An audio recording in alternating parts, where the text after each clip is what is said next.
nasiyaa ziyaad isin Kadir Jawaar irratti dhiyaattaniitii miti. As gubbaa deemtanii Kadir Jawaar dhiiga nasiyaa ziyaad dhoyse, Kadir Jawaar isa eegee dhiigaati, Kadir Jawaar mootummaa wajjin uffixaa jira, Kadir Jawaar isaatu nasiyaa ajjeesisiise warri jechaa jirtan qaceelloo gurra keessa banaa dhaggeeffadhaa. Jechi justice for nasiyaa ziyaad jiru hiikni isaa maal akka ta'e ni beektaa? Haqni nasiyaa ziyaad haa bahu dhukatee jira jechaa jirtan sii galee. Guyyaa nasiyaa ziyaad rabbi rahmata haa godhuu fi lubbuudhaan wareegamtu. Namni guyyaa san achitti argamee rasaasaa dhawamaa jiru. Abbaan nasiyaa ziyaad lubbuudhaan jira. Kadir Jawaar fuudhee rasaasaa isatti dhawamu makiinaa keessa ol naqe abbaa nasiyaa ziyaadi. Guyyaa tokko haqa Kadir Jawaar dubbatanii hin beekan. Jibbaa isaa malee. Maali jibbaa hangana geesse? Kadir Jawaar guyyaa isiin gartee awwaalamte. Taasiyatti dhufee taasiyaa keessa taa'ee isaanii wajjin gadda qooddate. Ati gadda wajji qooddatte hijibaa. Gadda wajjin qooddanne dhageeffadhu. Obboleettiin nasiyaa ziyaad Kadir Jawaar kaatee fuula isaatti dubbatti sagalee jajjabduudhaan dhiisaa obboleettii tiyyaa haa dubbattuu jedheen mirga qabdi. Jecha kana tokko irraan keenye warra nasiyaa ziyaad deemaa gaafadha. Akka Kadir Jawaar irra nama nasiyaa yaaduuf akka isitanii haqa isii dhoysuuf hin yaalina. Kadir Jawaar lafatti hojjechaa jira malee TikTok irratti miti mootummaan isaa. TikTok irra baatee Kadir Jawaar saricha ka'ati jettuun sarichaa miti leenca. Leenca biyya teessanii hin ajjeesinaa. Saree ambaatu isin nyaata yaa Oromoo. Namni Oromoo diigu isinuma dhageeffadhaa. Nasiyaa ziyaad ammallee wanni isii irratti hojjetamaa jira takkaa hin callifamne. Nu jalaa callisee maarree ta'e Kadir Jawaar qabalee 39 ol bulcha obboleessa kiyya. Waliigallee qabaleelee tana hunda isaatu itti gaafatama. Hujii hedduu qaba. Dubbii yoo dilee taate Kadir Jawaar haqa nasiyaa dhoyse jechuun waan fakkaataatii miti fakkeeffadhu. Waliigallee Kadir Jawaar lafatti hujiidhaan hojjechaa jira malee TikTok gubbatti arrabaan hojjechaa hin jiru. Takka takkattiin isin beeka. Eenyu akka taatan. Warri Kadir Jawaar irratti wal jaartanii jibbaa isaa oofaa jirtan. Kophee teessan tadirree dhawaa keessa jirtuuf sagalee ta'uu hin dandeessan. Kijibduulee. Nasiyaa ziyaad dubbiin isii ni furamti. Akka bareedatti furuu jiraata. Ani quban qaba. Isin dhufeetiin karaan an deemu na wajji deemaan isin hin jee haqni nasiyaa ziyaad ni baha. Karaan keessa kun karaa miti. Lakki ni arrabsina. Jara keenya Oromoof yoo haquu qabdu taate ati. Mooyyaaletti daangaatu saamamaa jira. Ummata du'aa jira. Takkaa ummata nasihaaf sagalee taana jiru kana isaanii waan sanarraa dubbatu dhageessanii kijibduulee.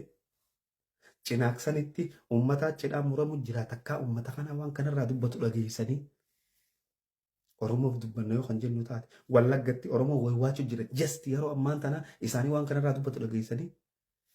Obboleeyyan hin fakkeeffatinaa mee Oromoof haasawin hin jeena. Nasiyaa ziyaad intala Oromoo takka malee Oromoo guutuudhaa miti. Osoo taateehu justice for ganda sanii jettanii justice for Oromoo diree dhabaa jechuun sirra hin jirtu. Siyaasaa qoftu achi ta'anii gargaarsa ummata keenya ka cinaaksan ka guuraa jirru kana Hamzaan bakka maallaqaa malatti hin argamu. Obboleessa kiyya takkaa ani sumuuniin nama hundaan ragaa naa baha. Baalagee miti nama hundaan ragaa naa baha. Takkaa sumuuniin namni erge narratti baddeen beektu. Namni gargaaramus maallaqni isaa takkaan irra guurameen beeku abbaaf dhaqa malee. Tana qoma dhawadheetiin sitti hima. Namni nuus hin dhaga'us ni qaanyoo itaaf irraa dhiisi.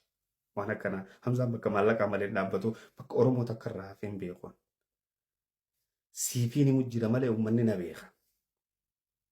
Si galee Oromoofiin dhaabbadha jettee arrabni ati Kadir Jawaar arrabsite waraabbiin na bira jirti. Kadir Jawaar TikTok sodaataa jette. Waa TikTok sodaatee fi waa lafatti mootummaa bulchee waliin laallatan. Waliigallee sirra naqqa'amte obboleessa kiyya. Bakka naqqaane sirratti kalaas. Nasiyaa ziyaad jettee nasiyaa ziyaad jalatti hin dhukatin. Nasiyaa ziyaad haqni isii lafa dalagama malee TikTok gubbatti miti. Okay? Tana naa quba qabaadhaa jira. warri ammoo sagaleen teessan na bira jirti. Ummata cinaaksan gargaaruun biig diilii miti jettan. Ummanni cinaaksan foon kiyyaa beeka. Siigalee nasiyaanis foon kiyya haqa isii haqa nasiyaadhaa kadiiroon harkaa qaba ni baasa. Haqa ummata cinaaksan anaa dubbata. Ummata Wallaggatti dhawamee jira. Takkaa nama ummata kaantiibaa fuudhee arrabse dhageessanii jira. Ummata Mooyyaalee nama kaantiibaa fuudhee arrabse dhageessanii. Waa'ee nasiyaadhaa kakoomatamuu qabu. Kadiirii mitiyuu akkuma heerattu. Warra dhimma eegu malee silaa taateehuu jechuu osoo taateehuu warra dhimma nageenyaa eegu malee. Heeraa fi seera kan baratte dhama'ummaan dila kana geesse maali boo? Kolkoloo maali bada'ummaan dila kana geesse? Akkatti waaqii xullee hin beektu. Qeeqni arraba sitti hin fakkaatin kaan asirra taa'ee abbaa isaa ayyeetii fi Qadiir Jawaar akka tokko jaa. Qadiir Jawaar dhiigaa fi lafee fi wanna hundi isaatu Oromoodha obboleessoo. Kijibinaa wallaahi. Ani waan naa godhaniif osoo hin ta'in haqaatu haqaafiin kana deeggara. Akka namni nasiyaa ziyaadiif waa godhee sitti hin fakkaatin. Nasiyaa ziyaad namni sirratti dhiyaatu Qadiiri. Ka gaafa isiin duutuchi jiru, ka gaafa isiin duutu ombolaasii ergeef, ka gaafa isiin duutu waa hunda taasiyaa dhaqee gadda hojii qooddate isa maakee jibdaati.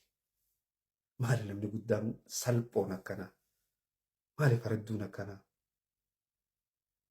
Yoo gartee nama jibbitellee haqa namaan dhohisin boo'e. Haqa qaba gurbaan kun bakka rasaasni irraa xiixu dhaqee ati tiiktook gubbaa teessee afaaniin utuaan taabar. Maal jechuudha? Maal jechuudha? Xiqqollee sitti hin dhaga'amu. Qaanfaddaa jala keenya wallaahi haa qaanfannu. Oromumaa Oromoo irra duula malee takkaa miti nagarre nama biraa.